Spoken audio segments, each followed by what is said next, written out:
خون شہیدان امت کا اے کم نظر،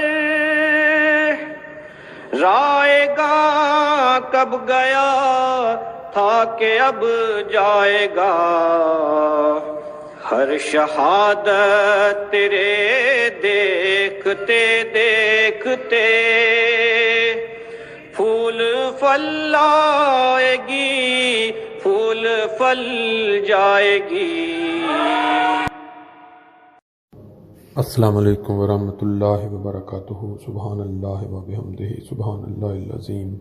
اللہم صلی علی محمد وعلی آل محمد کما صلیت علی ابراہیم وعلی آل ابراہیم انک حمید مجید۔ اللہم بارک علی محمد وعلی آل محمد کما بارکت علی ابراہیم وعلی آل ابراہیم انک حمید مجید۔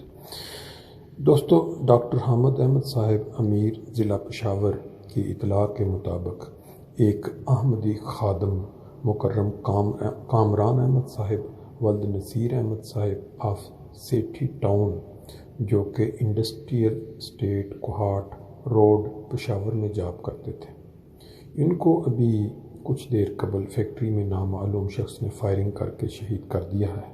انا للہ و انا الیہ راجعون۔ یہ مکرم شفیق الرحمان صاحب، جو قائد ضلع پشاور بھی ہیں، ان کی فیکٹری میں اکاؤنٹس دیکھتے تھے۔ ابھی شام کو 5:20 اور 5:30 کے درمیان میں مکرم کامران احمد صاحب اور عزیزم عطاء الرحمان صاحب، جو شفیق صاحب کے چھوٹے بھائی ہیں، آفس میں بیٹھے تھے کہ ایک شخص نے آ کر فائرنگ شروع کر دی۔ ان کو ہسپتال لے جایا گیا، مگر وہاں پہنچتے ہی یہ شہید ہو چکے تھے۔ اللہ تعالیٰ ان کے درجات بلند فرمائے اور ان کے لواحقین کو صبر جمیل عطا فرمائے۔ 15 نومبر 2020 کو عطاء الرحمان صاحب کی دکان پر بھی حملہ ہوا تھا، مگر یہ اس وقت دکان پر موجود نہ تھے اور موجود کیئر ٹیکر گولی لگنے کی وجہ سے شہید ہو گئے تھے۔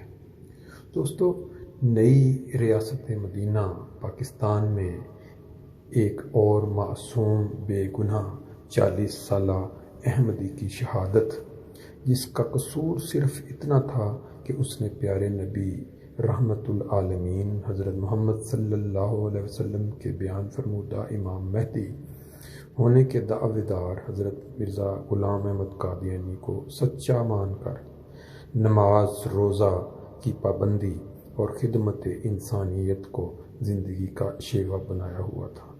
وہ اپنے علاقے میں نہایت شریف، ملنسار اور انسانیت کی خدمت میں پیش تھے۔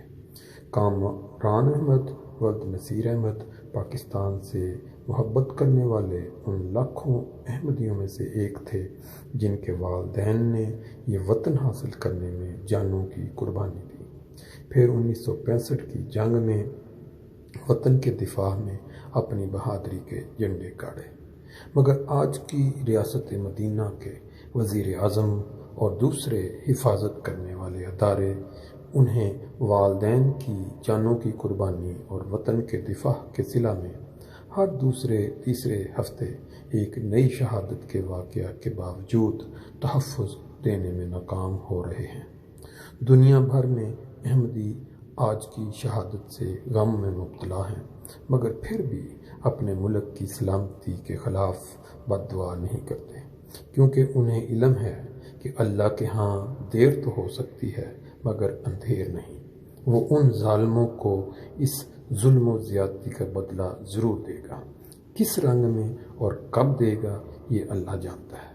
پوری دنیا کے احمدی اس فیملی کے غم میں برابر کے شریک ہیں اور انہیں اس عظیم شہادت کے مرتبہ پر فائز ہونے کی مبارکباد پیش کرتے ہیں۔